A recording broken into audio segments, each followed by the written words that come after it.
Kusang binibigyan daw ng pera at hindi nangungutong sa mga tsuper.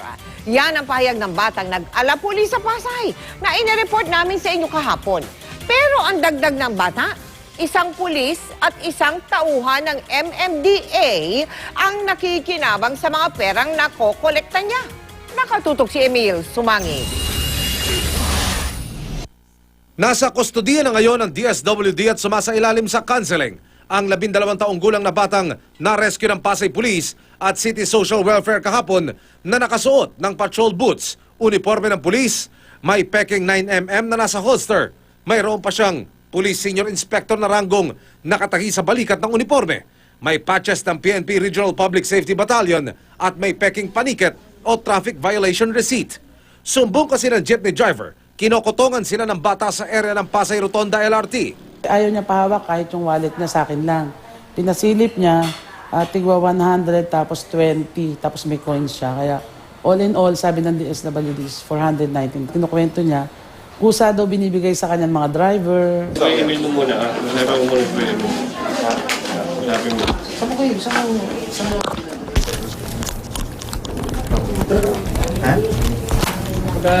Kanina, dumating ang nagpakilalang ama ng bata. Napanood daw ang anak sa telebisyon kahapon. 5 taong gulang pa lang daw ang bata nang maglayas sa kanila sa Taguig. Kinukuha ko lagi sa bigutan. Kailang pag talaga magsawa sa bahay, maalis talaga siya, sir. Napakalaki po ng responsibilidad ng mga magulang.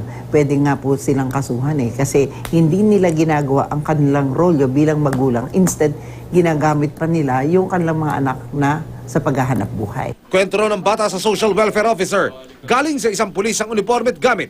Nagpapa-issue nga siya ng order na ma-assign na siya sa traffic HPG. Ayaw daw niya sa PCP, gusto raw niya sa Highway Patrol Group.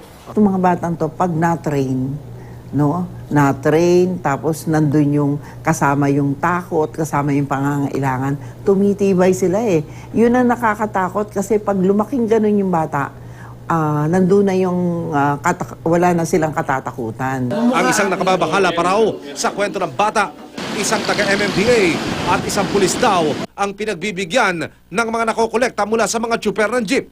Anong pangalan ng taga-MMDA? Po. Sino? Saan niya naka-assign? Sa Pasay po. Sa Pasay. Saan sa Pasay? Sa boot ng Pasay po. Sa boot ng Pasay. Opo. Si saan naka-assign? Sa Bigutan po. Sa Bikutan. Saan siya pulis? Sa Highway Patrol po. Highway Patrol. Tinungo ng GMA News ang Pasay Rotonda LRT para alamin kung nakikita doon ang bata. Saan po yung pwesto? Dito minsan doon. Minsan sa kabila. Ano ginagawa, kuyang? Parang traffic. Nanguhuli. Oo, Nanguhuli. Ipinagtanong din namin ang mga pangalang nabanggit ng social worker. Kung meron ba naka-assign na SPO2 dito po, sa area? Dito sa Pasay Rotonda, wala po. Okay, thank you, sir. Thank you. Mawalang galang na po.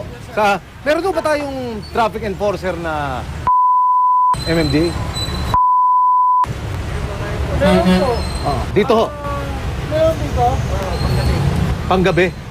Ayon sa MMDA, ang pangalang sinabi ng bata sa social worker ay nakadestino sa EDSA Magallanes hanggang EDSA Extension mula alas 9 ng gabi hanggang alas 5 ng hapon araw-araw.